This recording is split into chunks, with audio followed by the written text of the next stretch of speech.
John Boyd probando suerte en New York.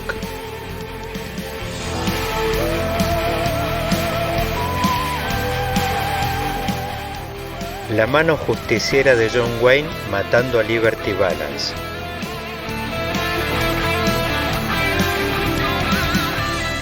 Clint Eastwood, Eli Wallace y Lee Van Cleef sacándose los ojos por un baúl de oro.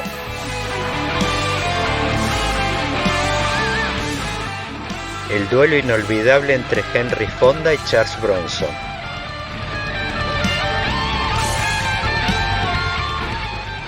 O simplemente el pantalón que usa a diario todo el mundo. Vaquero, un podcast de política.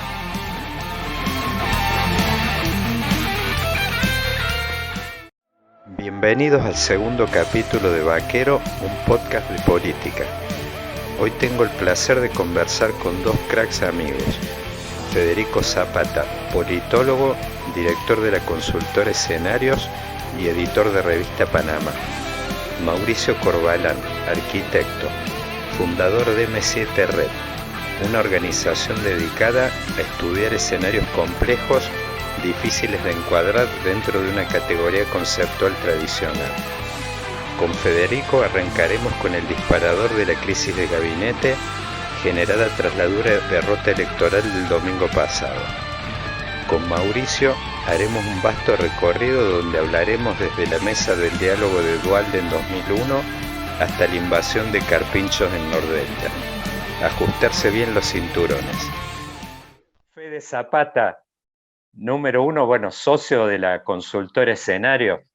¿Qué presentación te puedo dar, Fede, a vos que estás prácticamente en boca de todos? Cada vez que apareces con algo, dispara un montón de conclusiones, de análisis, de debates. Hace poco que salieron un artículo en tándem con Pablo Toussaint, otro crack que de alguna forma ustedes desmienten ese tema de que Crespo y Batistuta no pueden jugar juntos. Bueno, eso es un mito, claramente con ustedes se ve que funcionan muy bien como tándem. Habitualmente te siguen muchísimo en el ambiente, digamos, de intelectual, te siguen los funcionarios públicos. Hubo un artículo, me acuerdo que publicaste, no sé si fue el año pasado, con todo el tema del análisis que haces de los sectores productivos, de la política, un poco del rumbo de mediano largo plazo de la Argentina. Así que, Fede, bienvenido a Vaquero, un podcast de política. Un dato sí adicional que le sumaría, que sos transerrano también, que es un dato no menor, que acá hay no sé, dicen las malas lenguas, que si vos te cruzás en la montaña con una víbora y un transerrano, dicen que mates al transerrano. Así que se ve, hay una fama de gente brava. Así que Fede, bienvenido y vamos a analizar un poco. Estamos en el momento más caliente quizás de la Argentina, aunque por ahí alguien que se fue ahora ve un montón de movimientos y por ahí uno que no es se va 10 años de la Argentina, vuelve y dice es el quilombo de siempre, no pasa nada. Así que Fede, bienvenido. Dani, gracias, Dani. Muchas gracias por la presentación, ha sido muy generoso. Salvo con la parte de transerrano, que eso es totalmente cierto. Buenísimo. Sí, así que vamos a empezar a ver, tenemos varios disparadores, pero quiero salir un poquito por ahí. Hay muchos análisis, uno prende la tele, están desfilando, creo que hay varias cosas como que son lugares comunes, pero vamos con el tema de la crisis esta que estamos viviendo del gabinete, que en realidad me parece que una de las cosas que Cristina nos facilita mucho la tarea para el análisis es que hay, no sé si hay muchos casos, inclusive a nivel mundial, de líderes que explicitan tanto sus posturas, al punto, ayer, por ejemplo, en esa carta, que me imagino el estado de ánimo, hay una línea en esa carta donde pone como 10 etcétera, uno atrás de otro, puntos suspensivos, ¿viste? O sea, se ve claramente la pluma de alguien que está recaliente, hierve, y que tira de todo, o sea, tiró grande y pequeño. Pero yo digo, más allá de los detalles, me quedo con una línea en particular de esa carta, que es que más allá de los enojos, los pases de factura, temas de peluquería prácticamente, que es este tema del vocero de Biondi, la verdad parece increíble que se esté peleando un dirigente político de la talla de Cristina con un vocero. Pero digo, más allá de eso, ahí sí hay temas en la carta que son sustanciales y sobre todo uno en particular que está escondido detrás de un dato que ella habla de la ejecución presupuestaria. Dice como, qué sé yo, ejecutamos un 50% del presupuesto. Ahí en realidad uno empieza a escarbar y es como que tiene implícito que ella está planteando de que ella demanda y presiona por un programa, te diría, en las antípodas prácticamente del que se está desarrollando hoy. Inclusive uno hace el ejercicio, ¿qué pasaría si se vas más la economía, le tirás más gasto público? Si ya con lo que tenés hoy estás pisando 50 puntos de inflación, o sea, da la idea como que volás por el aire si se vas más, es como un auto, es como un programa imposible en sí mismo, es como que está planteando, ¿viste? Es como ese jugador que está jugando un partido de fútbol y se siente impotente y se quiere hacer expulsar. Da la idea como que está pidiendo, es una especie de consigna, parece mayo del 68, que dice sea realista, pida lo imposible. Entonces eso que está planteando ella es un programa por ahí para la macroeconomía de Néstor, ¿viste? Es un programa que da la idea hoy que al contrario, no tiene ninguna viabilidad y sobre todo yo hay un tema que le comentaba hoy en una radio, da la impresión que hay una foto que ella le está escapando y que no quiere saber nada y que quemaría su capital político, que es la foto del Fondo Monetario. Ella está muy asociada y siempre dice, no, nosotros somos los que pagamos al contado, no tenemos que ver con eso. Y en clave las cosas que está planteando, cualquier rumbo ahora que tenga sería en clave kirchnerista un programa de ajuste para la decodificación K. Y me da la idea como que ella está jugando al borde de la roja. ¿Viste? ¿Qué lectura estás Yo pienso haciendo? que, sí, a ver, yo lo que pienso que me parece que para el gobierno sería un error, un gran error, ponerse como meta las elecciones de noviembre. A mí me parece que el gobierno, después de lo que ha ocurrido, sumado la crisis político-institucional que se desató, el objetivo del gobierno tiene que ser ordenarse en la gestión, trabajar en la gestión. Y la elección pasará, y cuanto mejor te ordenes en la gestión, mejor ordenes tu agenda, mejor ordenes tu musculatura, mejor tirar la elección. Pero ponerse como una meta, salir como a los manotazos de ahogado, como una meta, digamos, revertir la situación de noviembre, me parece que, como decís vos, es como querer salir de un pozo cavando.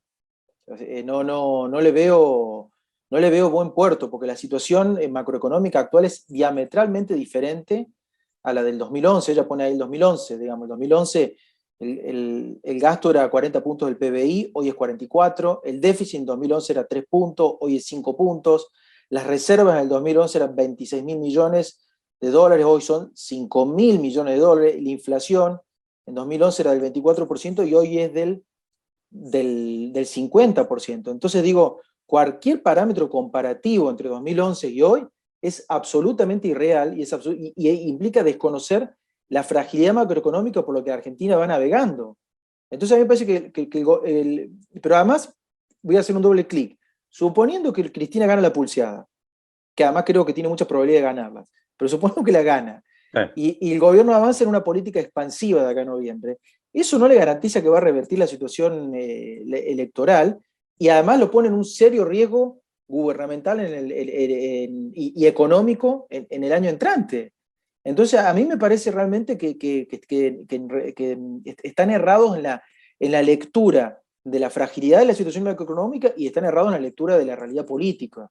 Pero por eso, volviendo un poco, por eso quiero volver un poquito a ese graffiti del 68, ¿no? Sea realista, pida lo imposible. A mí me da la impresión que es como que yo sentí, pero por eso te digo una cosa como no sé si tanto de análisis, como sentí una cosa de piel cuando estaba leyendo esa carta, me dio la impresión como que ella estaba tomando la decisión de irse a la oposición prácticamente. Por supuesto, te diría, es el manifiesto que si yo tengo que dar vuelta en la política argentina, me parece que yo le veo como muchos puntos de contacto a ella con Elisa Carrió, en algunos aspectos, aunque Elisa Carrió tenía digamos, unos por ahí vaivenes y obviamente mucho más explosivos en muchos aspectos, pero da la impresión como esos líderes políticos que cuando no están cómodos con algo, se van a la oposición o rompen su partido y ahí nomás arman otro. Cristina, si bien, por supuesto, encuadrada en el peronismo, pero ha jugado muchas veces con esto. El tema de unidad ciudadana, de decirle así, inclusive hasta con grosería, Florencio en 2017, guardate la marchita viste, las entrepiernas, el PJ, digo, cosas de que ya viene ella recorriendo y jugando al borde en ese aspecto, y a mí yo tengo la impresión, por eso te digo, más allá de los tiempos, que vos decís, fue oportuno ahora, era de noviembre, ponele que ahora eso, que ella se imponga y que logre este avance, el de noviembre, pero en cualquier caso, volvemos un poco a lo que te decía del graffiti del 68, ese programa que ella está planteando es imposible, o sea, es un programa de cumplimiento imposible, digo que es más, que ella mismo en su segundo mandato lo recorrió ese camino y obviamente sin las fortalezas de la primera época, lo tuvo justamente, llegar atado con alambre a 2015, entregar el central con reserva, no sé, en ese momento la cuenta, pues, obviamente hay mucha contabilidad creativa ahí en la cuenta, pero las netas era nada. Pero vos no tenés una sensación de ese tipo que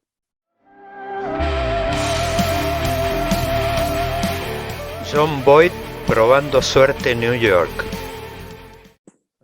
A mí me parece, yo lo que no lo tengo completamente profundizado, pero me da la impresión de que entre el 2000, digamos, entre el Vamos por Todo, 2011, y sobre todo después que el kirchnerismo sale del poder 2015, se produce un proceso de radicalización, o sea, ella produce un proceso de galvanización vía una radicalización, digamos, de su base electoral. Y efectivamente creo que cuando arranca esta experiencia, y sobre todo con la foto del domingo, lo que ella ve es que cualquier, digamos, formato gubernamental que implique un programa, digamos, de reordenamiento, digamos, de la macroeconomía, etcétera, etcétera, con todas las situaciones que eso implica, digamos, porque que digo, con, en clave K de ajuste, de le ajuste, llamaríamos. en clave de ellos de ajuste, digamos, exactamente, que es un problema. En realidad, lo que es un programa de estabilización y de reformas estructurales. Pero me parece que lo que ella ve el domingo, creo que le genera digamos, que lo que dispara la crisis, es que cualquier instancia de esa, y eran los malestares con Alberto, le perforan la base electoral. Es como incluso hasta te diría que, que el crecimiento de la izquierda a nivel nacional debe tener que ver mucho con fuga del voto de ella hacia la izquierda. Claro. Entonces, digamos, Bueno, está como un poco incómoda, encorsetada y en una trampa, porque, digamos, su base electoral la logró conservar afuera del poder a partir de, digamos, radicalizarla ideológicamente. Ahora, esa base, que son sus acciones, cuando se trasladan a la instancia gubernamental, le genera una paradoja, que es que no la dejan gobernar, porque gobernar implicaría hacer cosas que van en contra de su base electoral. Entonces, sí, correcto, se siente más cómoda, digamos, siendo una especie de opositor al interior de la coalición, vamos a llamarlo de esa manera, que acompañando una gestión con los desafíos que eso implica. Eso no, claramente me hace impresión. Fede, ¿no te hace sentido? Yo digo, una conversación con un Perón, digamos, resucitado, ahora volviendo del pasado, eh, en la que, a ver, me parece que hay como un coro, alguna afinidad, y por eso me parece que tiene que ver con artículos que he leído tuyos, muy buenos, que es que de alguna forma, en distinta clave de época, obviamente, no se puede comparar, pero le están pidiendo, por lo menos desde sectores por ahí más pensantes, le están pidiendo al peronismo que haga el giro del 52 de Perón.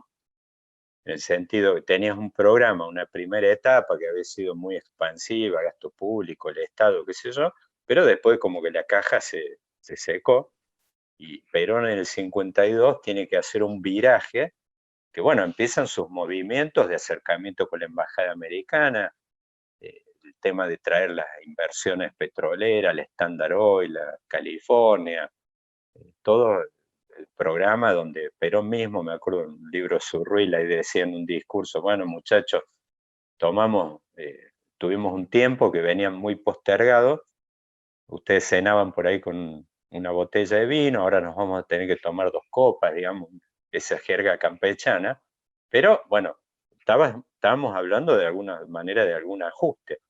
Yo lo que me imagino, y a mí me hace mucho sentido, ¿no?, en que, fíjate, Perón lo intentó maniobrar en 52 para ese lado, como podrías decir, las reformas, congresos de productividad, un poco. O sea, yo sentía, leyendo tus cosas, siento afinidad con aquel pensamiento traído a hoy.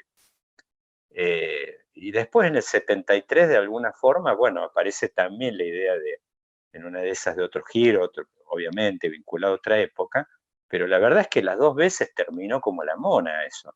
Y a mí me da la idea, me hace sentido que Cristina mire hacia eso y decirte, bueno, me quiero quedar con mi bandera, y uno podría pensar, ¿por qué no lo pensaste en 2019? Me parece que ahí había quizás muchas dudas. Hay un dato acá que mete la cola, que es que Macri fracasa prematuramente. En el peronismo todos daban 2023, en general. Digamos, mano a mano, en cualquier café, te decían, no, Macri va a ser 2 periodos, por ahí la tiene complicada el segundo, pero bueno, es como que tiene que agarrar un gobierno prematuramente, volver antes de tiempo, la vuelta era más tarde, y encima cae la pandemia que te liquida y ahora te obliga, más que en 2019, a un programa en la clave K súper ortodoxo de ajuste, y una foto con el Fondo Monetario, y bueno, ella es como que agarra y aprieta eject, ¿viste? Dice, miren muchachos, yo los quiero mucho, pero acuérdense de Perón, lo sacaron después a las patadas, terminó, ¿viste? Terminó como la mona la experiencia. ¿Vos te imaginás que Cristina por ahí tiene la flexibilidad en una de esas para hacer, hoy que se anuncie, que haga un viraje para, en definitiva, adopte un programa en una de esas afín con ideas que vos estás pregonando, entre otros? Digo, que el tema de ir hacia una salida exportadora, más vinculada con los sectores dinámicos, más mirando al interior, digo, al país, digamos, al país de la zona núcleo. Yo la verdad que no lo veo porque me parece que, no lo veo y es paradójico, porque digamos, yo creo que efectivamente, digamos, Cristina efectivamente es un liderazgo con ciertas debilidades, pero es el liderazgo más importante de todos los líderes débiles que hay en la Argentina. Entonces ella tendría la musculatura, digamos, y la fidelización de su electorado como para poder llevar adelante las reformas. Claramente que ella sería una... O sea, ella tendría, si tuviese la estrategia, tendría el músculo para hacerlo.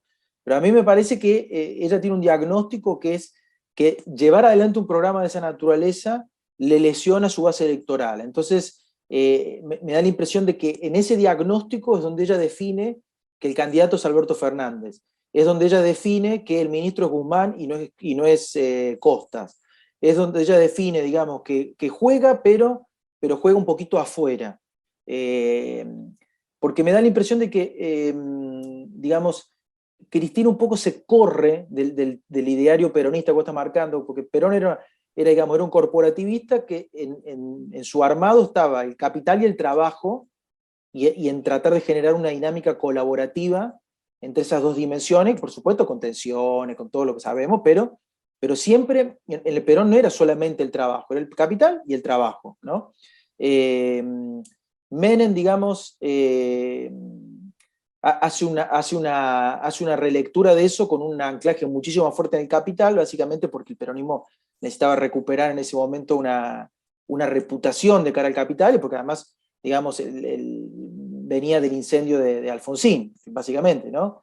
Y lo que Cristina hace y el kirchnerismo hace, Kirchner y Duhalde de nuevo, hacen como una especie de El síntesis, de peronismo, trabajo, peronismo original, diría, de peronismo digamos. original, y ella me parece que, así como Menem se recuesta sobre el capital y abandona un poco el trabajo, me parece que ella se recuesta fuertemente sobre el trabajo posmoderno, trabajo Sí, informal, digamos, y abandona o quiebra la relación con el capital. De 2008 hasta 2015 ya termina de romper los lazos con el capital. Entonces, me bueno, da la ahí, impresión que en su no, programa no está claro el capital, digamos, no es como una especie de programa, digamos, creo que si tuviesen que elegir, le gustaría ir como a un modelo donde el Estado cumple funciones empresariales, ¿no? Entonces, digamos, siempre hay como una especie desde el capital hacia ellos, como una sospecha, decir, bueno, estos cuando encuentran un espacio se me meten, y de ellos hacia el capital hay como una especie también de paranoia en donde siempre el capital es malo, siempre el capital me está queriendo voltear, siempre... Entonces como que es un a programa, ver, digamos, de peronismo parcial, vamos a decirlo. está bien, pero ¿no te hace sentido que en un juego entre dos fuerzas políticas esa tarea o ese espacio político sea más bien de lo que podríamos decir la centro derecha? Yo digo, pues este es un debate, un funcionario emblemático del gobierno nacional me decía que en 2012, 2013 lo discutían mucho adentro, Ajá. discutían la necesidad de reforma, decían, che, mirá, nos quedamos sin dólares, hay que empezar a atar con alambre. Y Cristina, siempre la devolución que les hacía, no, que eso lo haga Macri. Ese Claro. es un espacio, ese es un lugar que es de la centro derecha y la verdad es que hace sentido, puedo decir, a ver, ¿qué sería lógico? Que vos tengas dos fuerzas políticas, dos polos, en cualquier país donde tengas uno que tenga más énfasis en banderas de igualdad, ¿no? Más sesgado hacia, en una de esas, su base de trabajadores, sería, no sé, una socialdemocracia en Europa, ponele, y otro que tenga más sesgado el capital, un poco lo que vos estás planteando, tomo lo tuyo, que Uh-huh. sería lo de Menem. Acá lo curioso es que tenés dentro del peronismo, como que se dan estas... pero bueno, lo que sería lógico que ahora en un sistema de bicoalicional como el que estamos yendo hoy, que bueno, que ese rol o ese papel o esas banderas las cuide más la centro derecha, una centro derecha encarnada por Macri, los tipos que hablan inglés, diría un amigo Luis Tonelli, que van a buscar plata a Wall Street, digamos. Eh, y ahí es donde, bueno, un poco estamos en ese brete, ¿viste? Que es de repente, me parece ahí que da la impresión como que la pandemia agravó una situación que es la que te está demandando la hora hoy, que es un programa, no sé, un neomenemismo, un menemismo prolijo, como quieras llamarle, pero te tenés que acercar al capital hoy. Uh-huh.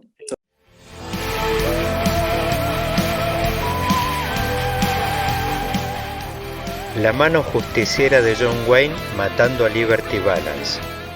Totalmente. Y Sí, ahí es yo donde, pienso que ella tiene una agenda distributiva que es coherente con tener solamente una agenda hacia el trabajo o trabajo informal, digamos. No veo que tenga una economía política. Y eso me parece que es lo que le genera la tensión con el peronismo, porque el peronismo no quiere regalarle las banderas del capital al macrismo. ¿Por qué le van a tener que regalar las banderas? ¿Por qué solamente el macrismo puede hacer capitalismo? O sea, además, digamos, la verdad que las experiencias peronistas han sido experiencias, digamos, que han sido muy virtuosas para el capitalismo. Entonces me parece que ahí es donde tensiona.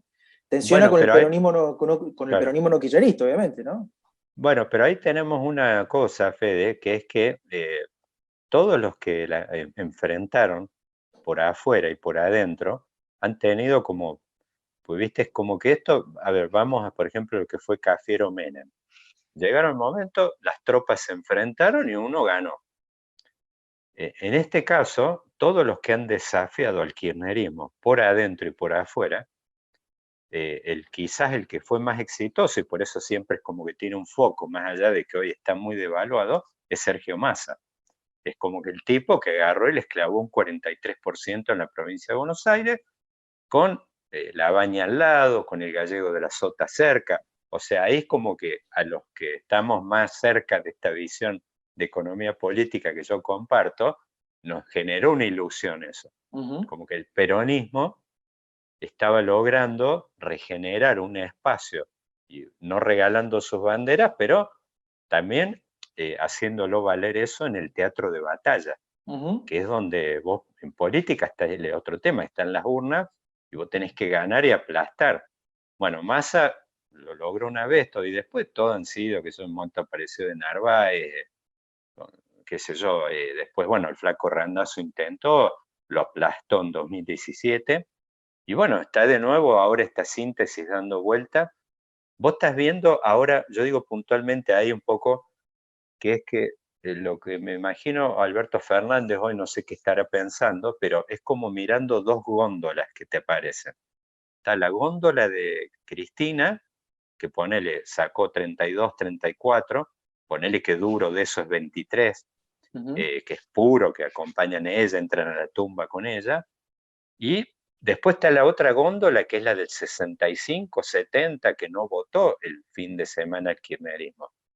¿Ves la posibilidad vos de que te imaginás una posibilidad que en una vez Alberto hoy, metiendo adentro gobernadores, factores de poder y todas estas cosas, vire y mire un poquito y se trate de recostar sobre otra, sobre esa góndola que le daría el capital político para impulsar esta reforma, esta economía política que requiere el país hoy?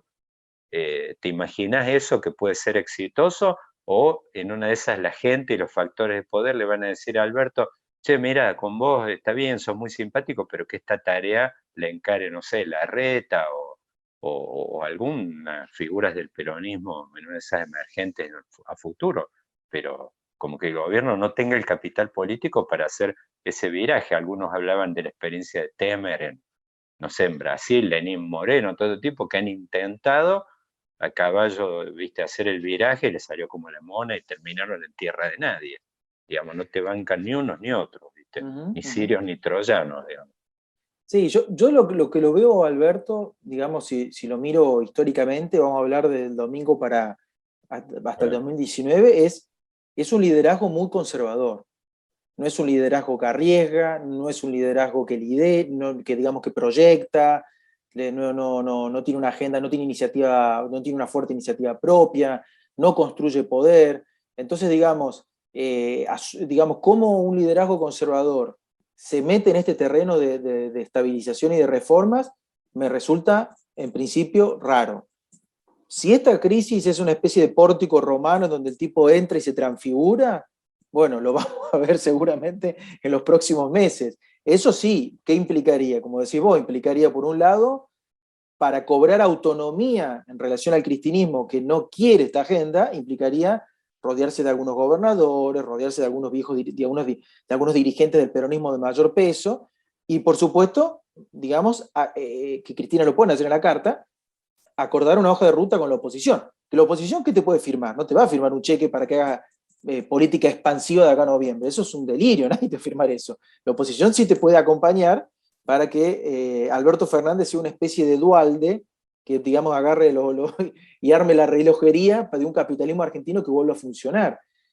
Porque el problema que tiene la visión de Cristina en relación a esto es que el peronismo es capitalismo con justicia social. Cuando vos lo recortás en justicia social, si el sistema sí, venía funcionando, vamos. Pero cuando tenemos un capitalismo que está en crisis, como el modelo argentino, y vos querés hacer un programa de justicia social, y vas a chocar las naves. Entonces, digamos, yo entiendo que a ella le genera un costo. Ahora, la pregunta es, ¿estará dispuesta a correrse un poquito y dejar que este sujeto se empodere y que lleve adelante un programa de esto? No lo sé.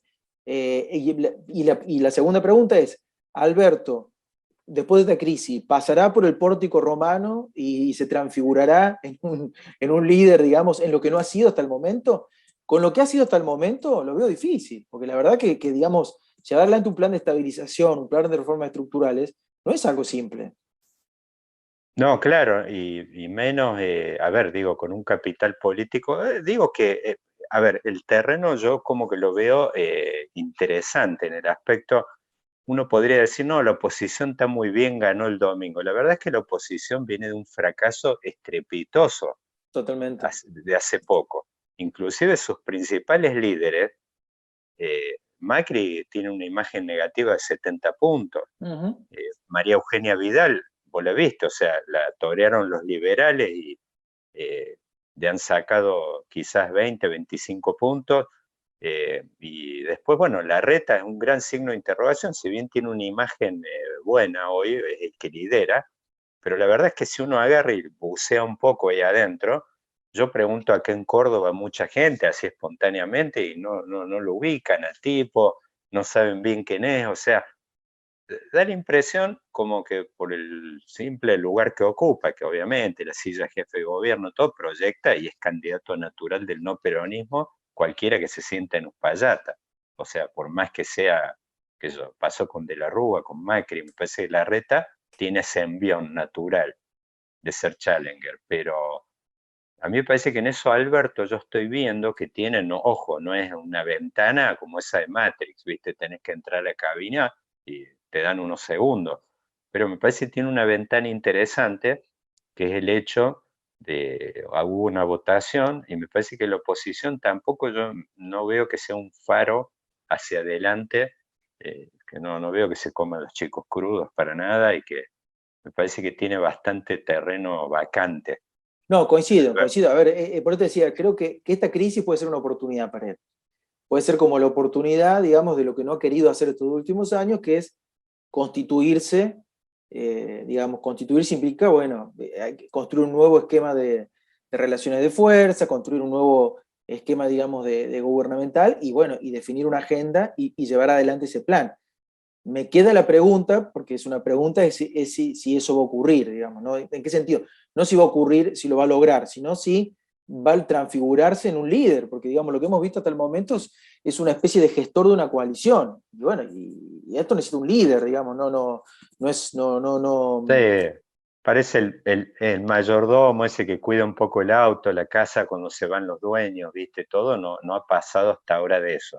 Lo Sí, que sí, queda, resta por ver es si es Frank Underwood, digamos, claro, exacto. Sí, sí, sí, sí. ¿viste? Me dijo un amigo el otro día una metáfora que me dice, es una especie de, de- de gerente del consorcio, me dice, pero no tiene departamentos en el edificio, me decía. Bueno, Claro, claro, hay que ver ahora claro. si se logra, digamos, hacer fuerte, comprar un par de departamentos y bueno, y tener voto en la asamblea y decir para dónde van las cosas, ¿no? Bueno, un poco, Fede, digo, para que obviamente esto no va a ser nada, y digo, se lo digo a quienes escuchen este podcast, que va a ser apenas el primer round, digo, obviamente vos, Fede, además das tela para cortar siempre. Esta semana prácticamente coparon los medios, estaban todos hablando del pimpinelismo de Estado, bueno, se vio tan crudamente con estas Con la, cartas y las idas y vueltas. Alberto, no, por las buenas me sacan, por las malas no, y bueno. eh, pero digo, va a ser apenas el primer round, pero digo, Fede, un poco por ahí para cerrar. ¿Qué impresión eh, te queda a nivel de piel o cosas que hayas elaborado de qué desenlace puede tener esto eh, hacia adelante? Digo, ¿ves que puedan, digamos, sacar el agua del bote y más o menos encaminarle y en una de esas a futuro eh, se recuperarse, o ves que entramos en una pendiente donde vos decís, no, bueno, esto se va a resolver en el terreno, en el campo de batalla, y bueno, entramos como en una zona de río revuelto, onda, hablamos de Dualde, y vos viste lo que fue todo ese proceso donde vos decías, iba hora por hora, y hasta que después en un momento pasaron varios presidentes, porque bueno, después terminó emergiendo algo, ¿viste? Ujú, En ujú, eso, ujú. terminó emergiendo algo firme. Eh, ¿Vos ves emergiendo algo firme, más o menos, así un anclaje a algo? ¿O ves que esto va a ser apenas un primer round y después, eh, digamos, una especie de tobogán? Mira, Dani, yo creo que la clase política tiene que hacer una lectura muy fina de la elección del domingo. La elección del domingo, coincido con vos, es una elección que desde el punto de vista aritmético implica una tremenda derrota para el oficialismo, pero que no Mm. quiere decir que la sociedad esté pintada de amarillo o esté esperanzada con Cambiemos. Digo, el que lee esto se está equivocando. O sea, lo que la sociedad está básicamente es construyendo un clivaje de distanciamiento con la clase política. Entonces, A a mí me ver, parece que estamos en una crisis del modelo de acumulación, que es una crisis que si no tiene un plan de reformas estructurales, es una crisis que no se supera. Entonces, y esa crisis la afronta la política, digamos, con un orden, la ordena, la canaliza, o iremos a escenarios, digamos, más complejos, como han sido la salida, digamos, del alfonsinismo, la salida del derruismo, que fueron crisis donde la política no quiso asumir los costos de acordar y de emprender reforma, y la realidad se le vino encima. Ese me parecería como el peor de los escenarios. Entonces digo, si hacen una lectura fina, oficialismo y oposición, de lo que pasó el domingo, de lo que está pasando con la sociedad, Alberto hace una lectura fina de eso, me parece que, como decís vos, es una crisis que puede ser una oportunidad para que oficialismo y oposición armen una hoja de ruta, y que es una hoja de ruta que se pueda ejecutar y que pueda reordenar el dinamismo y la capacidad inclusiva del sistema, que es lo que está roto. Hoy está roto, o sea, un sistema que no genera exportaciones, que no genera trabajo, una estructura que no funciona, digamos. Entonces eso, o sea, para salir de eso, sin que te lo haga el sistema, lo tiene que hacer la política. Bueno, yo siempre tengo un moderado optimismo de que la política lo va a poder hacer, aunque sea por término autodefensivo, como te digo, ¿no? Porque me parece que...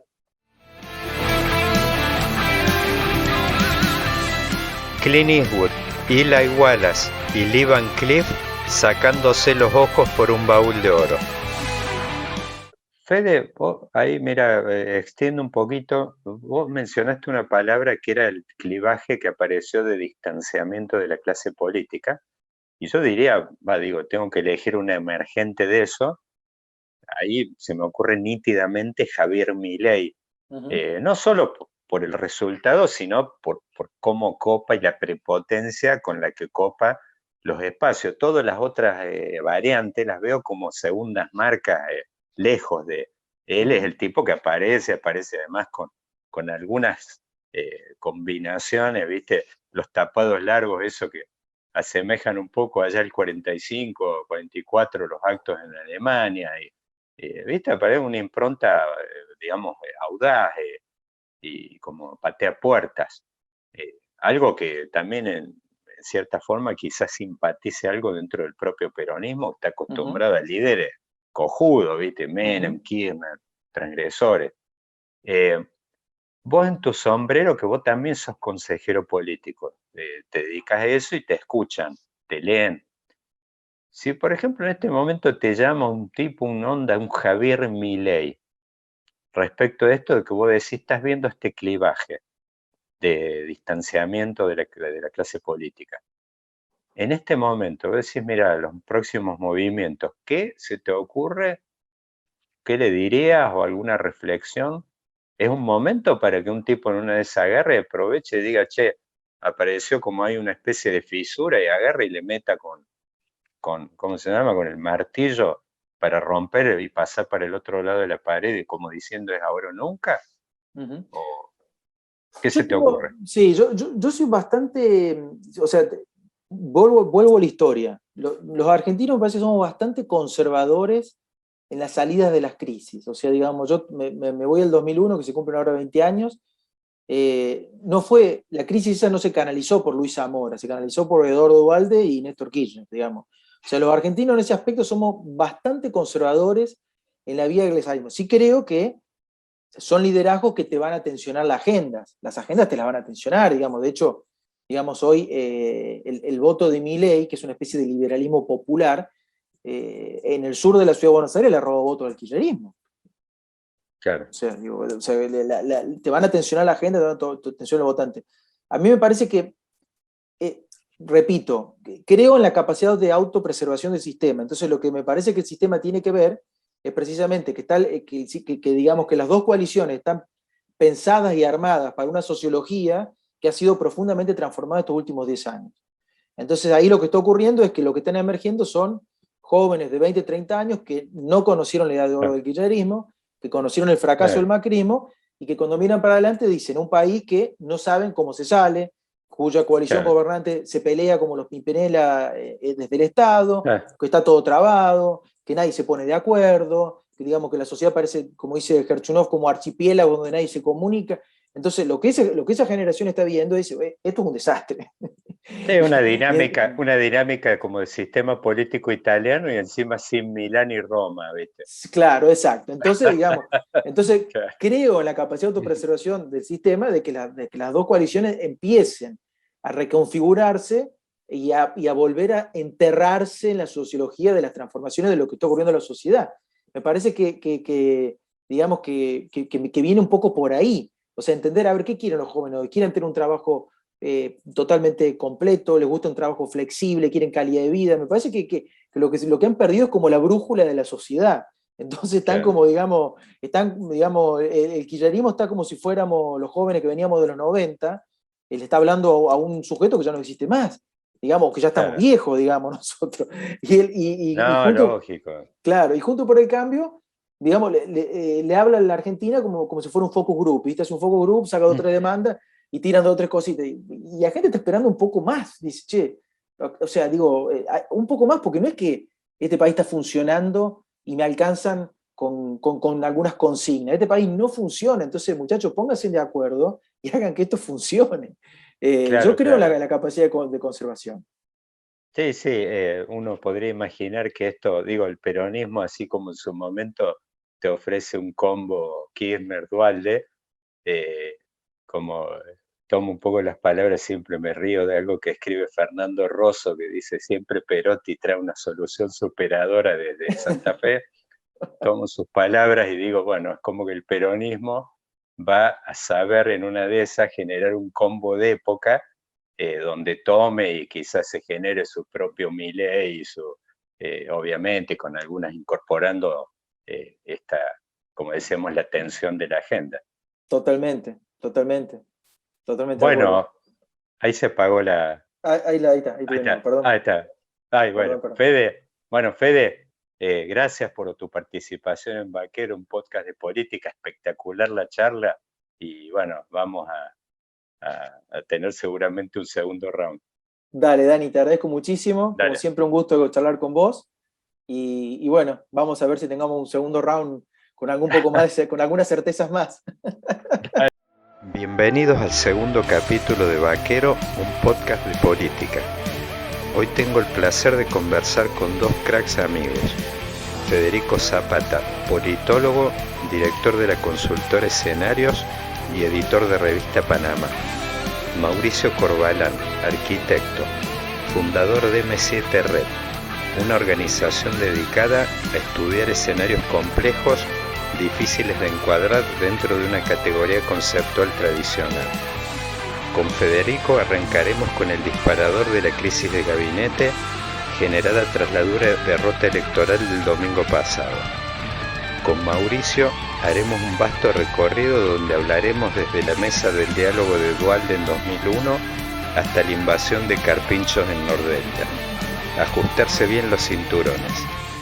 Mauricio Corbalán, a ver, ¿cómo presentar? Digo, uno de los grandes animadores de la tuitósfera, pero digo, más allá de eso, no me gusta hablar de currículum, sé que creo que te va a gustar que te presenten como urbanista.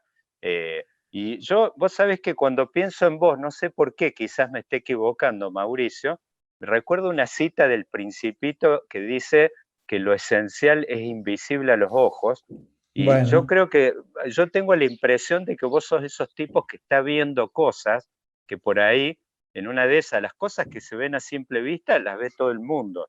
Nosotros las vemos, a mí cada vez que veo un edificio en Buenos Aires, el otro día te contaba que veía, justo estaba de casualidad en esa plaza San Martín de Tours, que está al frente del diagonal de lo que era el edificio donde vivía Bioy Casares y las Ocampo. Y bueno, claro, justo veo ese diseño, me pongo a ver en internet y veo que, digo, este edificio me daba el look y veo que es un edificio de Bustillo. Y bueno, sí, y ahí justamente se me ocurrió, pensaba, digo, todas estas cosas como que vos estás viendo siempre, y veo comentarios, he leído cosas tuyas, como que estás viendo conexiones, esas conexiones por ahí que no son las que estamos viendo todos, digamos, cuando vemos edificios, todas estas cosas, y se me ocurrió, digo, ¿qué representa esto? Pues yo en ese momento googleé un poquito y decía, Bustillo, y te daban como un referente de la arquitectura nacional, decía. Escuela de la Arquitectura Nacional, y la verdad es que yo dije en ese momento, después de haber ido al sur, he visto el Yao Yao, he visto algunas obras, algún banco también en Buenos Aires, en la ciudad de Buenos Aires, digo, ¿a qué remite esa época? ¿A qué se refiere todo esto de la arquitectura nacional? Y bueno, uso esto como disparador y bueno, Mauricio, gracias, estás una de las primeras salidas de Vaquero, un podcast de política. Muchas gracias por tu tiempo.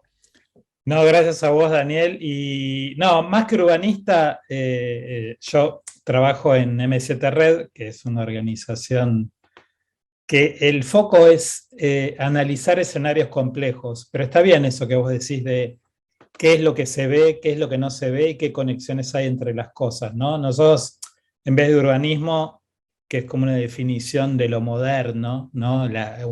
Aparte es una ciencia del Estado, el urbanismo, nosotros utilizamos esta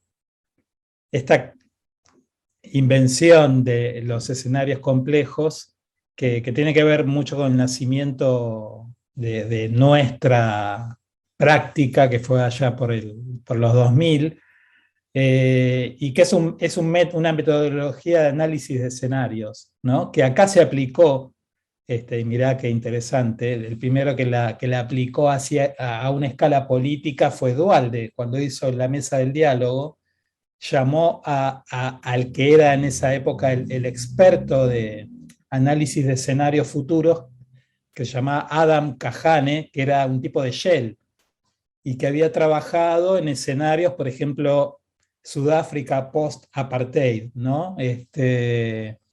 Entonces él, Duhalde lo había convocado en esos aciagos días del 2002 para interactuar con la mesa del diálogo, ¿no? Que bueno, fueron todos inventos de la crisis que yo creo que en algún momento merecen más estudio, ¿no? Porque son esas cosas también que surgen Perdón, Mauri, que surgen acá. perdón, Sí. ahí, ¿qué es lo que tenían en mente en aquel momento, que era un momento de crisis extrema? Digo, para Sí, contextualizar, el mayor golpe que había tenido la Argentina prácticamente desde la crisis del 30. No, la crisis de 2001 no es totalmente. comparable a cualquier otra crisis y es una crisis que prácticamente arrancó un año en términos económicos, arrancó un año del almanaque entero. Una caída, Sí, es más, de la magnitud en términos de, por eso ya después vamos a llegar a la pandemia, una magnitud similar, 10 puntos del producto, una situación. Digo, ¿qué sí. es lo que tenían en mente con esto? Yo creo que en esa época circulaba una frase de un tipo que se llamaba, a ver si recuerdo bien el nombre, Rudy Dushker, que no sé si tenía que ver con el FMI, ahora no lo recuerdo, pero él había No, dicho, Rudiger Dornbusch, ese, puede ser. sí, Claro, que, Dornbusch, que en ese momento aparecía en las discusiones, que es más, creo que él era uno de los que alentaba la idea de que nos tutelaran los países escandinavos, una cosa de ese tipo. bueno, él había recomendado que el país fuera gobernado por un panel de expertos. Yo me acuerdo que esa frase nos había pegado mucho porque era algo que circulaba de manera cotidiana. O sea, eso daba un poco el alcance de lo que era la crisis. Entonces, esta idea no solo de pérdida de la soberanía, sino la idea esta del panel de expertos, ¿no? Y bueno, justamente en ese momento aparece este tipo, Adam Kahane, que venía con la experiencia de haber desarrollado una metodología de análisis de escenarios, con, por ejemplo, el caso de la apartheid en Sudáfrica, ¿no? Escenarios como bastante complejos, donde la incertidumbre es muy alta, y las apuestas en juego son de gran alcance, ¿no? Donde realmente la incertidumbre es total. Bueno, era lo que pasaba en esa época. Entonces, para nosotros eso nos influyó bastante. porque aparte era una metodología que él había escrito y que recogía todas esas experiencias que él había tenido trabajando para Shell, ¿no? Como un A tipo ver, de Mauri, mediador. Mauri, ahí tengo una duda. Vos sabés que me trae que creo que cambiamos algún material, que fue con la intervención de Estados Unidos en Afganistán, que hubo como Ah, una sí, tentativa por parte de Estados Unidos, como una especie de reconfiguración, una entrada a una escala que no había hecho. Justamente creo que es un tema que está, yo me acuerdo en su momento, yo llegué muy atraído por una figura en particular que fue este general Stanley McChrystal, que oh, fue el sí, que justamente se chocó con Obama, y lo echan al año por un reportaje que le dio la revista Rolling Stone, pero ahí estaban los objetivos de Estados Unidos, entrar con una profundidad. No era un programa típico de intervención militar donde vos entrás, bombardeas todo, sacás a grupos. O sea, tuvo un componente al principio antiterrorismo, pero después tuvo componentes de plan Marshall, tipo de sí. reconstrucción, de reconfiguración, pero además con una profundidad que por supuesto se ve reflejada en los montos. O sea, son más o menos, yo calculaba la moneda de hoy, una especie como de 10 planes Marshall, y donde había planes, inclusive iniciativas que llevaron adelante de instalar, desarrollar redes sanitarias, conexiones de agua, de electricidad, centrales. Que quizás sea la experiencia de intervención en el Sí, terreno de una profundidad que nunca se dio en ningún lado. ¿Había algo de esto en mente en aquel momento cuando vos hablas de esta mesa? yo creo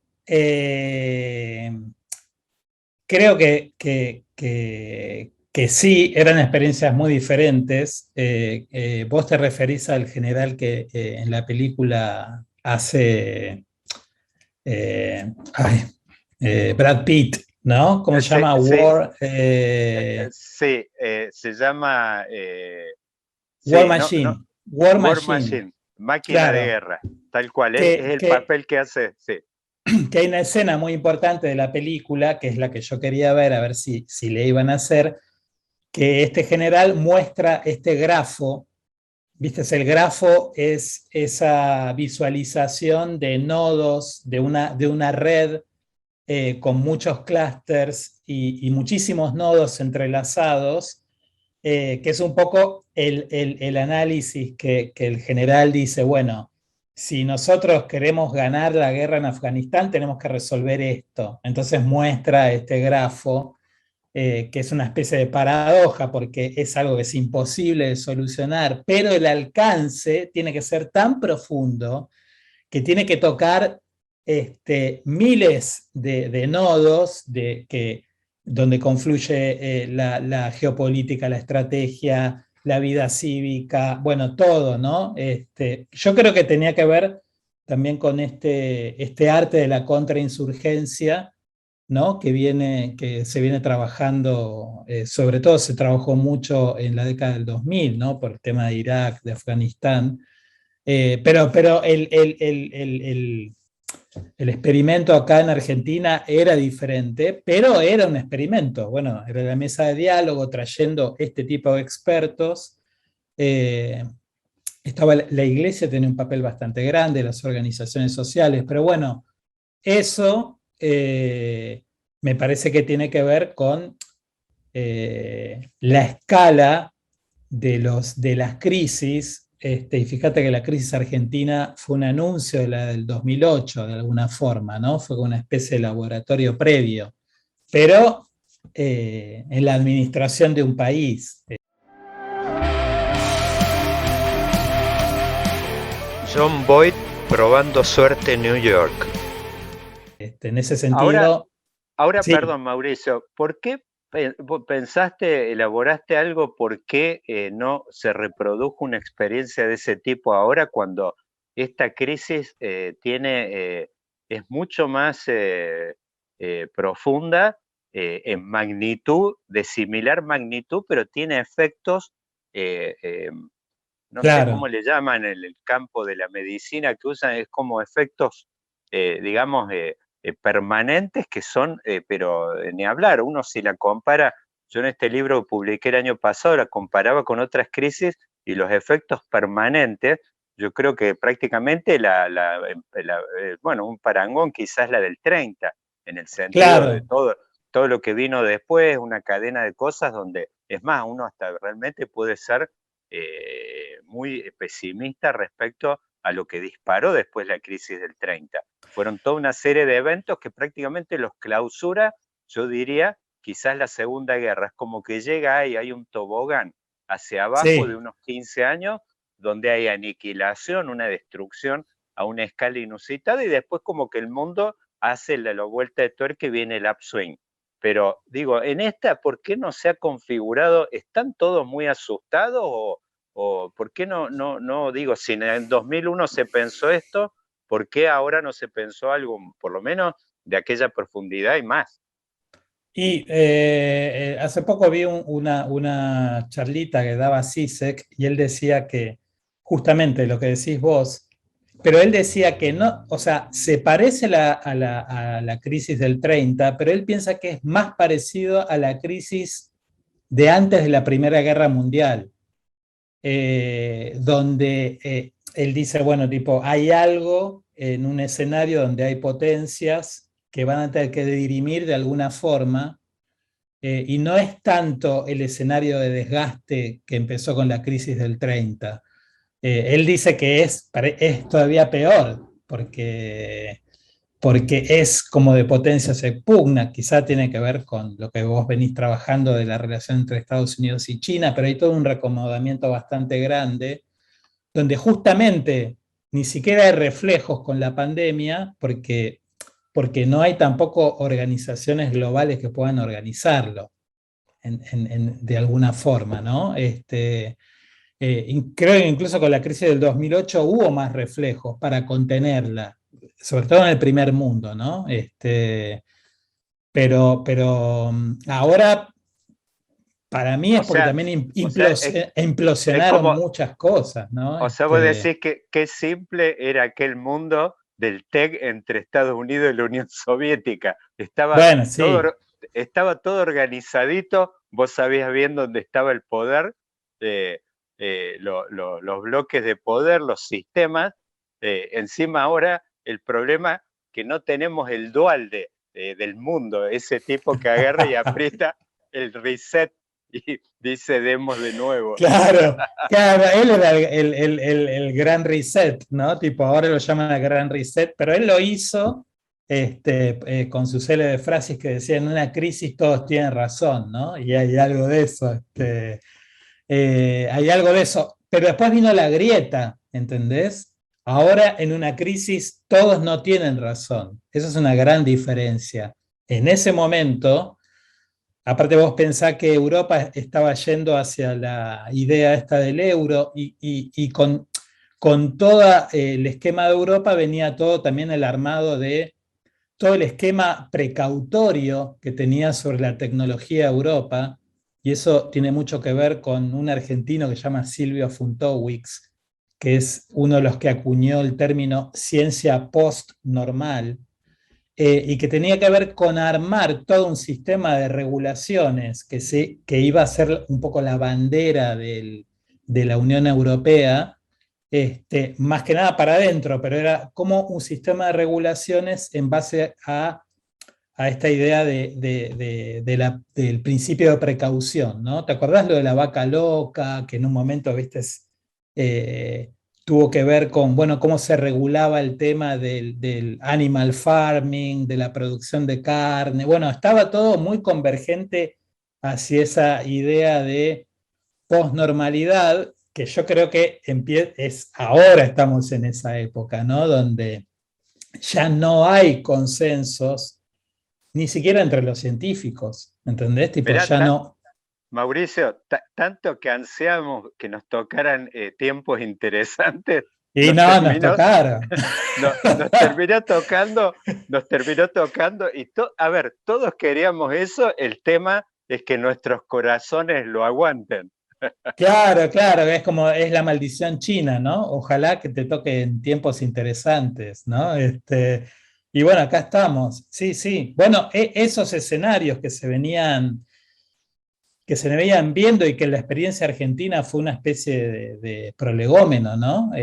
¿Cómo haces cuando la incertidumbre tipo perfora todas las capas de la vida de Bueno, un Estado, ¿no? bueno, ahí, Mauricio, discúlpame, pero ahí me voy a agarrar de eso para para plantearte un disparador. Da la idea, yo siempre lo llamo, no sé, como una especie de fervor por el cemento, que inclusive vos ves está en la identidad vos fijate, los propios líderes políticos en Argentina, inclusive no en Argentina, vos en general, no sé, a cualquier país de Latinoamérica, y es como un insumo de las campañas políticas permanentemente el tema de que tenés un área de obras públicas que están tirando, no sé, el cemento en distintos formatos, que tiramos que el cordón cuneta, o sea, es como que los líderes, en general los políticos que se presentan repetitivamente a las campañas con un componente que uno hay veces va en otros países directamente no ve ni siquiera que esto es un insumo o un tema de debate y es como que se están discutiendo otros asuntos. Quizá uno podría decir del otro lado, bueno, mira, nosotros hoy estamos discutiendo temas muy sofisticados porque aquello ya lo hicimos. Eso uno podría pensar en estas cosas, pero hay como una especie de menudeo de la política alrededor del tema de que embellecí la plaza, puse esto, tiré el paseo del Bajo, tiramos esto, o sea, como un tema recurrentemente y da la idea que como que el cemento es como una bandera de campaña inagotable, en el sentido que en el Sí. extremo tirás abajo lo que habías hecho en la obra anterior. Bueno, Larreta veo lo asocian mucho con ese keynesianismo, viste, que la idea de ese Sí. plan de anticíclico, de obras públicas y permanentemente, tac, tac, tac, todo, y aparece esto. Hay un tema, hay un componente argentino especial de fervor por el cemento, o cómo, y dónde aparece y cuándo, y si uno bucea en el tiempo, y por eso te propuse por ahí cuando empezamos a hablar un poco de aquella época de Bustillo, de la arquitectura nacional y todo eso. ¿En aquella época aparecía esto como un componente importante o eran en una de esas otras líneas generales, otros leitmotiv que tenía la política? ¿Cómo surge esto? Y si uno lo tiene que comparar con hoy, con otros países, ¿dónde aparece si uno tiene que hacer una arqueología de nuestro fervor por el cemento? ¿Qué se te ocurre? No, se me ocurren varias cosas, ¿no? Que no sé si son convergentes, pero primero que hay que yo justamente, está bien que empezamos por la crisis del 2001, porque me parece que si hay algo que ya no podemos contar son con las viejas categorías del espacio público, que es como una cosa sobre la cual se basa mucho de esto, que vos comentabas del cemento y qué sé yo, es esta idea del espacio público, pero que ya no es operativa, y sobre todo porque la crisis del 2001 lo que hizo es demostrar que ese espacio público, si es interpretado por cada actor de la crisis de una forma distinta, ¿no? Y fíjate que después de la catástrofe de Cromañón aparece un partido vecinal que se vuelve un partido nacional, como el PRO, ¿no? Que tenía raíces vecinalistas, ¿no? Tipo de servicio a los vecinos, barra ciudadanos, que no eran todos, y tiene que ver, pero ahí la ciudad cambia, ¿no? Entonces la ciudad empieza a verse como una ciudad donde también es de los que quedaron marginados de todo el sistema económico. Entonces aparecen las organizaciones sociales marchando todo el tiempo sobre la ciudad, ¿no? Y conviven con este vecino que quiere servicios de calidad, pero ya no está esta idea del espacio público, de la ciudadanía que de alguna forma tenían incluso los viejos intendentes radicales, ¿no? Bueno, los parques, los subtes, extender la línea del subte, estas viejas ideas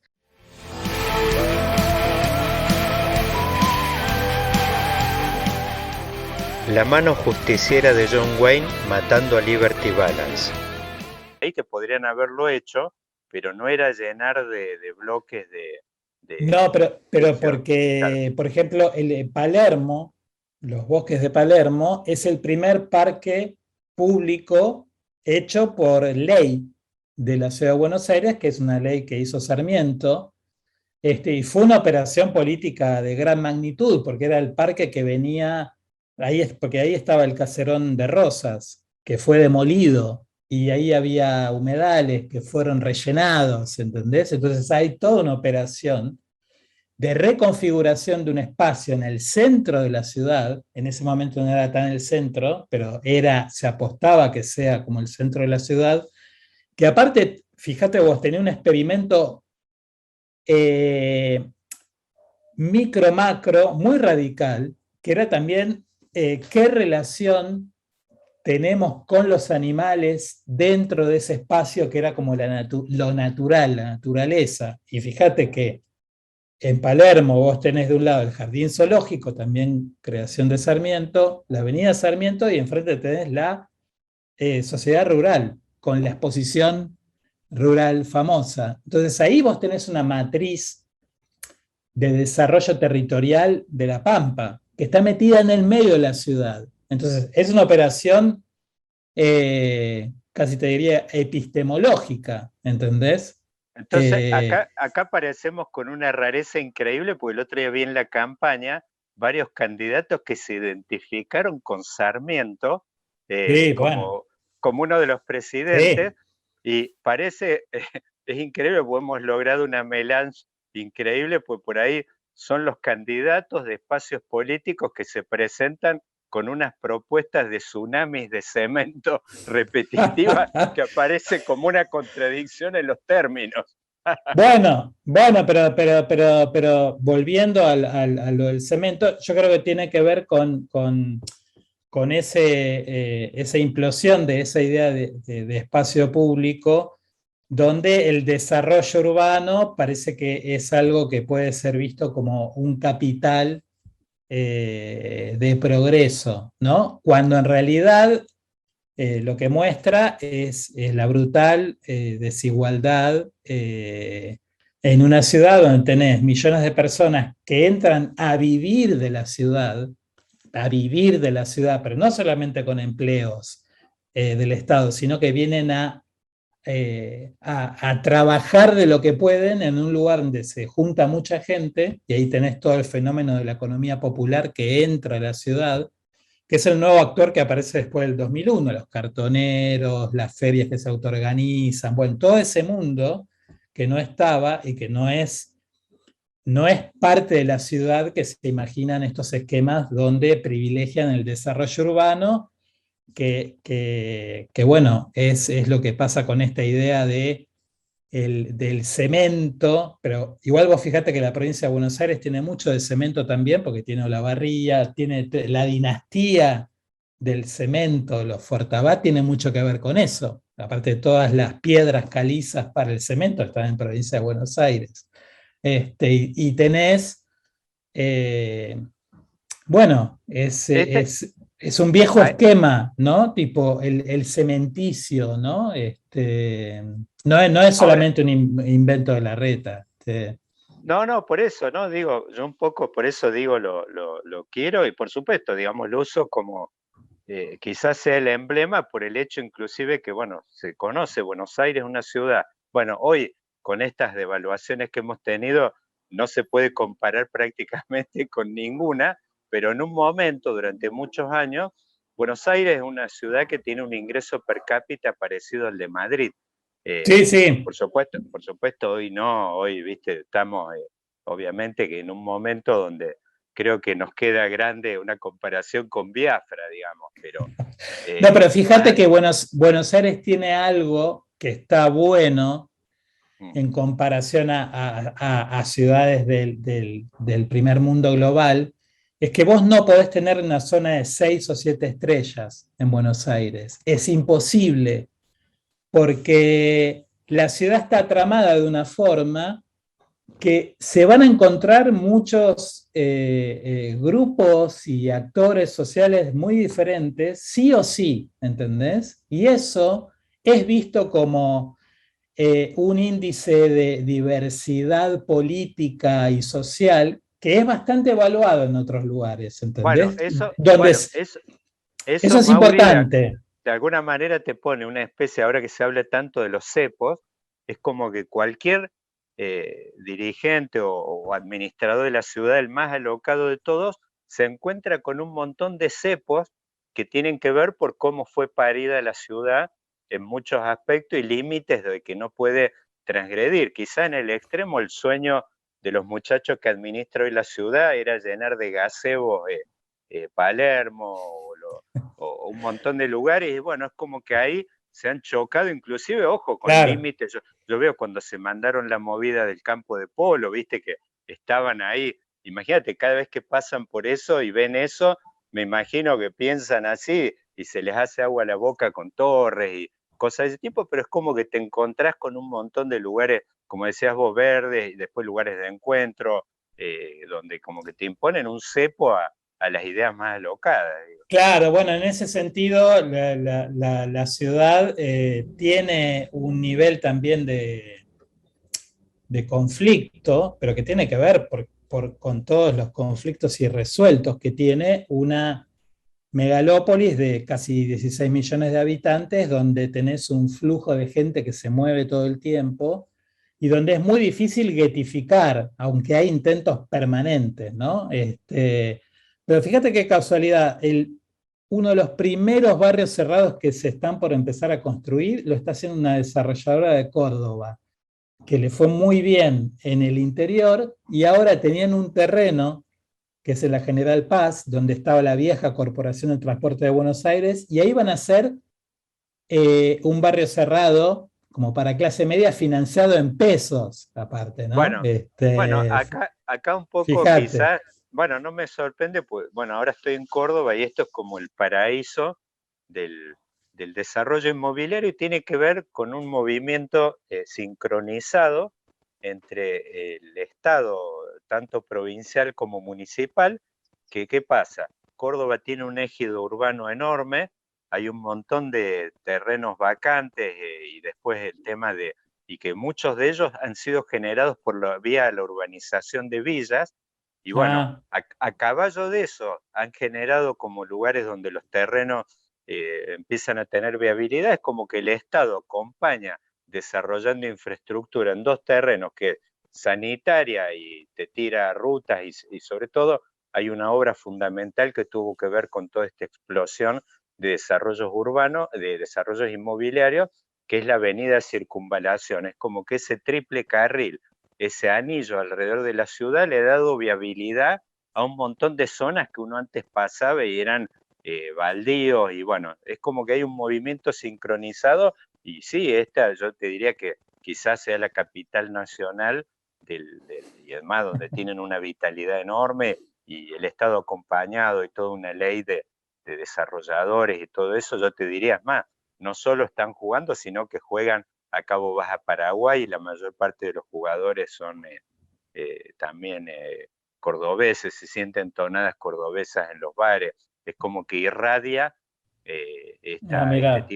este tipo de modelo, te diría que está irradiando.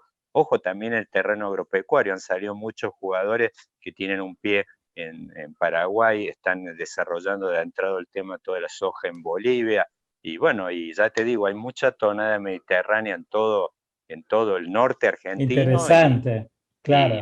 Y más allá en los países limítrofes, entran con un know-how y obviamente un modelo muy aceitado, pero ya te digo, donde ese movimiento sincronizado con los estados tiene un papel fundamental. Acá, ya te digo, un estado muy activo en el desarrollo de infraestructura.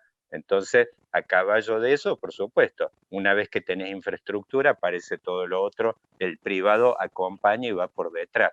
Por supuesto, muchas veces impulsa también, obviamente, no es inocente todo esto, pero hay algo así. Claro, bueno.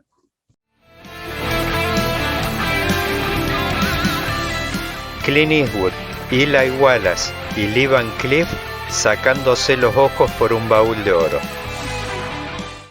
Ves interesante eso, en el sentido de, bueno, tipo, hay una gran percepción acá en Ciudad de Buenos Aires de que, claro, Buenos Aires la planifican los desarrolladores, ¿no? Hay como una frase que circula, que bueno, tipo, es algo que tiene mucho que ver también con esta idea de ciudad-puerto, ¿no? Entonces, toda esta Claro, idea del contrabando como origen de la ciudad, ¿no? Entonces, claro. esta economía bimonetaria que acá es un muro también, ¿no? En el sentido de a nadie le van a financiar en pesos para comprarse un departamento en Buenos Aires. Y con con toda esta gran ecología urbana tan rica y tan mal cartografiada que es el Gran Buenos Aires, ahora despectivamente llamado el conurbano, que no es una palabra despectiva porque es un término técnico del urbanismo, la conurbación, pero es una ecología urbana muy rica, pero que también sigue permitiendo este tipo de confluencia de actores muy diversos, que es lo que te decía que hace que la Ciudad de Buenos Aires no pueda tener una parte que sea como Dubái, ¿no? Mucha gente lo ve mal, a mí me parece que es bastante valorable porque hace al tejido democrático que tiene la ciudad. Y la gente del PRO, ni lerda ni perezosa, también aprendió bastante y todo el programa de urbanización de villas tuvo, o sea, en un momento las querían erradicar. Y después se dieron cuenta que urbanizar era la operación. Y fíjate que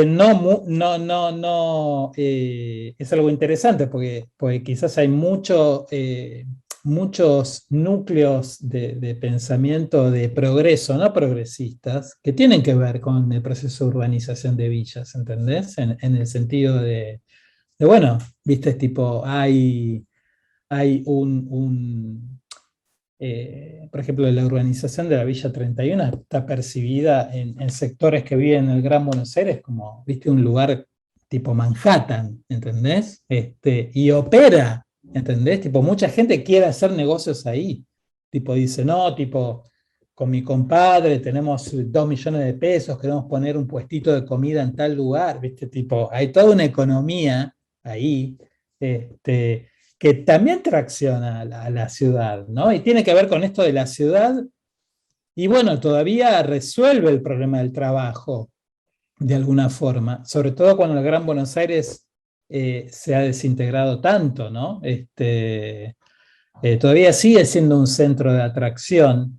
Sí, Y bueno, y que no, digo, quienes no cambiarían su localización, hay un valor de localización, más allá de que en una de esas vos vivas altísimo. en un lugar, pero tremendamente precario, que es enorme, digo, que obviamente es cercanía con lugares donde también tenés posibilidades, obviamente, la ciudad, más allá de los vaivenes que puede haber tenido, tenés toda una infraestructura educativa, acceso a servicios, hospitales Claro, públicos de primera línea y después, claro. bueno, ni hablar, el hecho de lo que es el goce propio de ahora que estaba de moda, que el Frente de Todos hasta se quiso presentar a elecciones con una plataforma de goce, yo diría Claro. vino solanizado.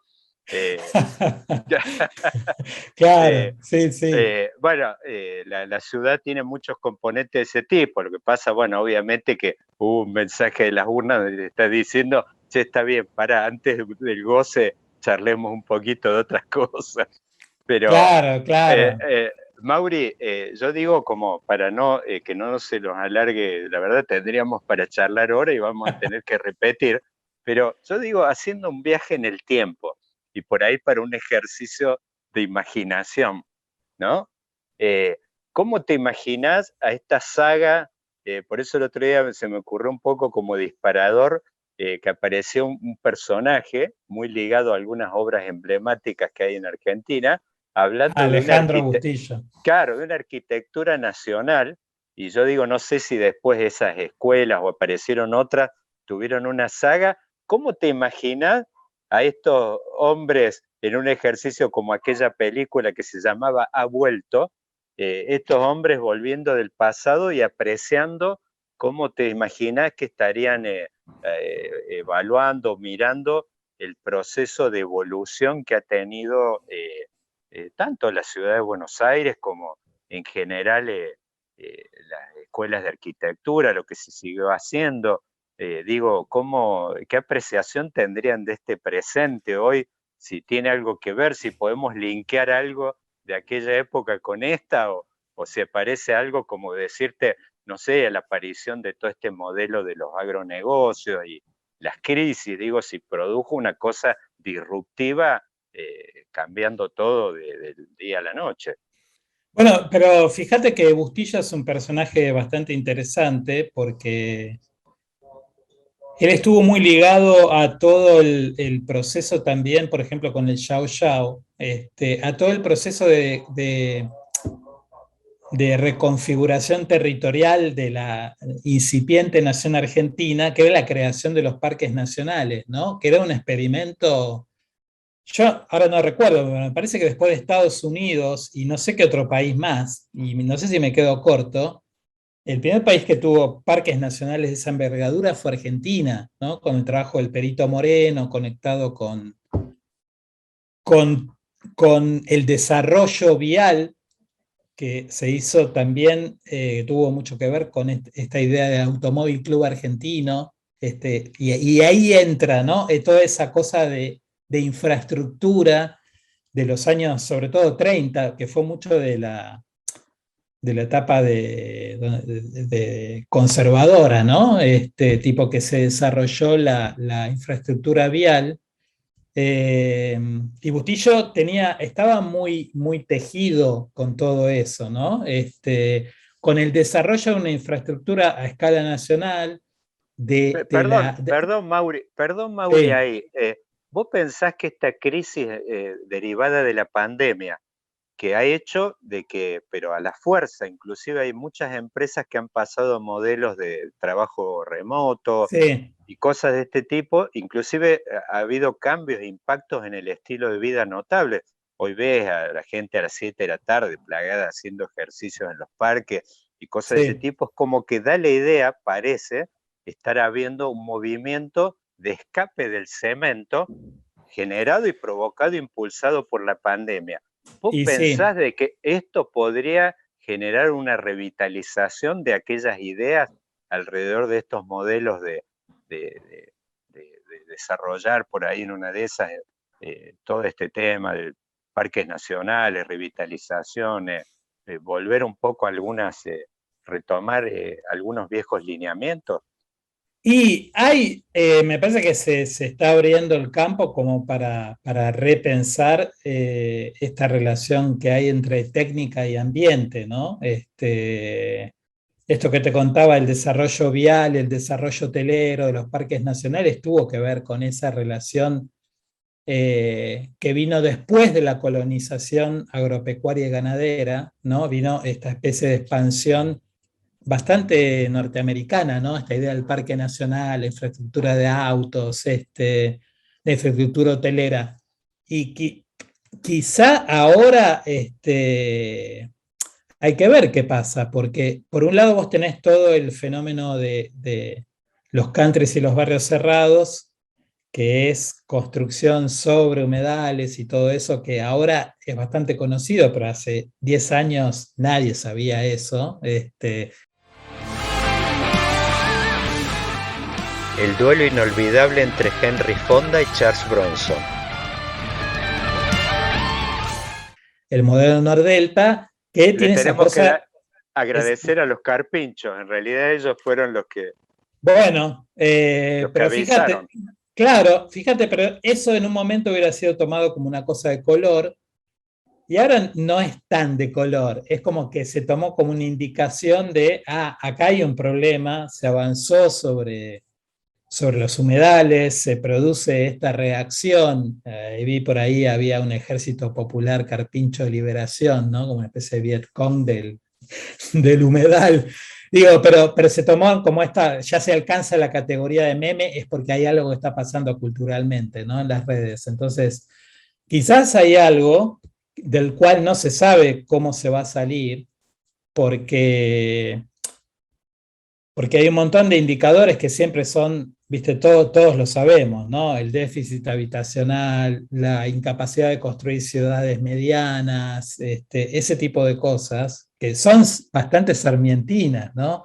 Vos pensás en Chivilcoy, que era un plan de Sarmiento, todo ese tipo De pequeñas unidades productivas, Claro, claro, que claro, me acordaba cuando vos hablabas del Midwest el otro sí, día, sí, que fíjate que también tiene que ver un poco con el excesivo peso analítico que tiene Buenos Aires sobre los problemas de Argentina, ¿entendés?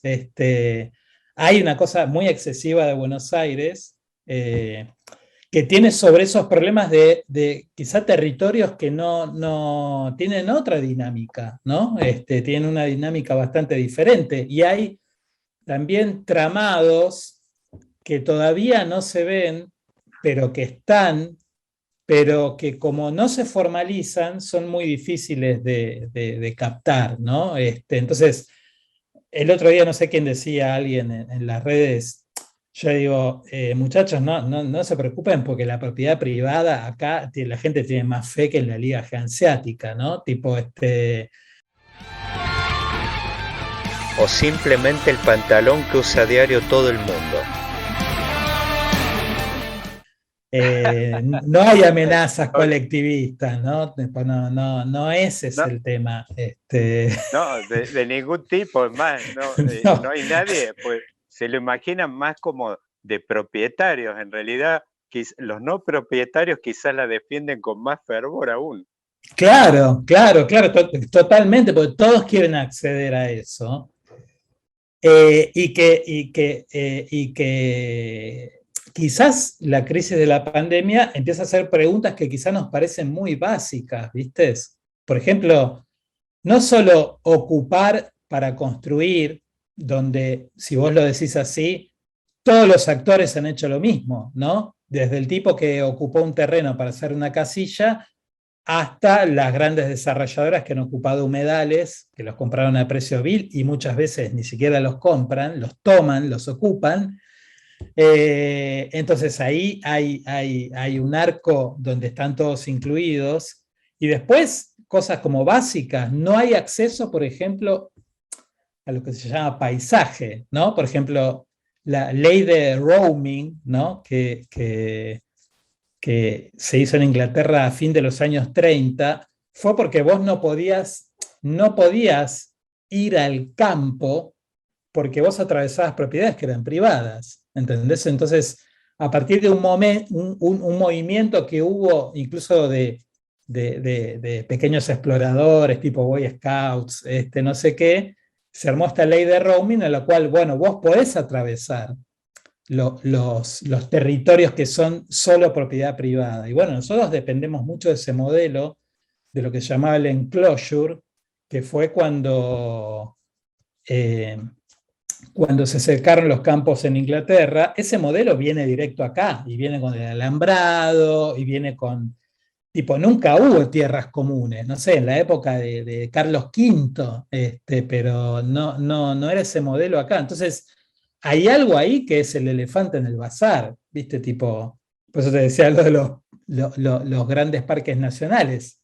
No tenés nada en el medio, ¿entendés? Tenés gente hacinándose en las ciudades, en las grandes ciudades tipo Buenos Aires, Rosario, Córdoba, y después en el medio solo extensión y extensión de tierra a la cual no se puede acceder para ningún Sí, tipo de uso, ¿no? inclusive algo llamativo, porque vos, por ejemplo, hay algo que a mí me llamó mucho la atención, hablabas vos del Medio Oeste. Es una de las cosas que uno está acostumbrado, vos salís de Buenos Aires, por ejemplo, y vas para Córdoba. Ya apenas salís, hay un cartel que dice Córdoba, 707 kilómetros. Y vos ya ves un cartel, bueno, allá, yo, por ejemplo, claro, fui, tenía todo en la moto ahí, el GPS, tenía todo ubicado, pero por ejemplo, viajando a Pittsburgh, por ejemplo, hasta 10 kilómetros antes no aparecía ningún cartel que dijera Pittsburgh. O sea, todos los carteles antes estaban referidos a pequeñas ciudades que están a 10 millas, 20, después 40, 50, 60, y recién al final te aparece eso que para nosotros quizás es un gran enclave, todo eso, pero claro, en esa cosa tan desarrollada es una especie de continuo que hay entre, que vos no sé, querés viajar de Nueva York a Cleveland, por ejemplo, y la verdad es que en la cabeza de ellos ese tipo de, nosotros tenemos como una visión donde tenemos ya el arco en la cabeza ya a lo lejos, ubicado. Claro. Eso no existe. Es un muy buen dato ese que tirás. Es un muy, muy buen dato porque tiene que ver con un mapa mental de un país que está urbanizado en un 92%, está casi al nivel de Corea. Y en el sentido de ese mapa está producido con esto, solo hay relaciones entre metrópolis muy grandes, ¿no? Que yo creo que eso también viene un poco de la idea del Imperio Español en América, ¿no? Donde vos tenés ciudades tipo, bueno, viste, mucha gente dice, bueno, de acá a San Pablo y no hay nada, y de acá a Río de Janeiro y no sé, está Puerto Alegre, si alguno se acuerda, ¿entendés? Pero es todo así, tipo grandes metrópolis que están muy lejos. Como tenían los portugueses, ponían un cartel acá en la época, creo, de la colonización en Brasil, que decía el cartel Hic sunt leones, de aquí en más los leones, así bueno, directamente. Eso pervive en el desarrollo territorial, y ahí tenés todo la cosa que está emergiendo y que va a hacer un cambio epistémico, que está rescatada por algunos urbanistas, algunos arquitectos, que es, por ejemplo, esto de, bueno, ¿por qué pensar que el Amazonas es una gran selva? Sino en realidad era una especie de red que los pueblos originarios tenían organizada de una forma muy diferente, más parecida a lo que vos decís, esto del Midwest, ¿no? En base a localidades y cercanías, pero a la vez no eran ciudades, porque la ciudad es un modelo urbano europeo. Entonces, hay toda una red de artefactos y formas de gestionar los territorios que en el periodo colonial fueron borrados, pero están ahí como un testimonio de decir, bueno, pero esto está, ¿no? Tipo, esto también es parte, está ahí, ¿no? Entonces, no había, por supuesto, los números de población y las economías eran muy diferentes, pero había formas de organizar el territorio que no tenían que ver con la concentración humana al estilo de la ciudad. Pero este dato que vos decís de los carteles es recontra interesante, tipo, cómo pensar que se van organizando localidades a partir de su núcleo de intereses y no a partir de hablar entre actores similares que están muy lejos, ¿no? Y lo que pasa al lado y lo que pasa a 5 kilómetros, a 10 cuadras, que está bastante bueno ese ejemplo, Daniel, es muy, muy bueno. Mauricio, la verdad es que tuvimos una presencia de lujo hoy en Vaquero, un podcast de política, que sos vos, que paso el chivo, acabas de ser premiado por la reina Matilde de Bélgica. No, de Holanda, Máxima. Perdón, por eso, por Máxima, perdón, estamos, y aparte, bueno, de la cantera nacional también, ya que hablamos de arquitectura nacional. Así que exportaciones tradicionales. Pero esto ya, anticipo que es apenas, yo diría, el primer round, porque hoy alcanzamos a recorrer así rápido todo un panorama que nos queda por delante, el hacer doble clic en muchas de las ventanas que hoy abrimos, son múltiples. Y bueno, Mauricio, mil gracias. la verdad que...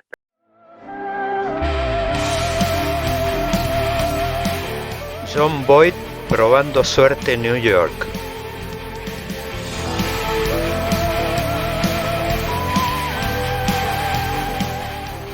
La mano justiciera de John Wayne matando a Liberty Balance.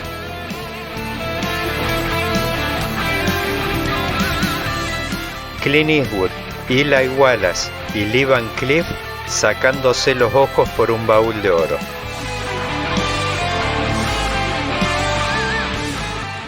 El duelo inolvidable entre Henry Fonda y Charles Bronson.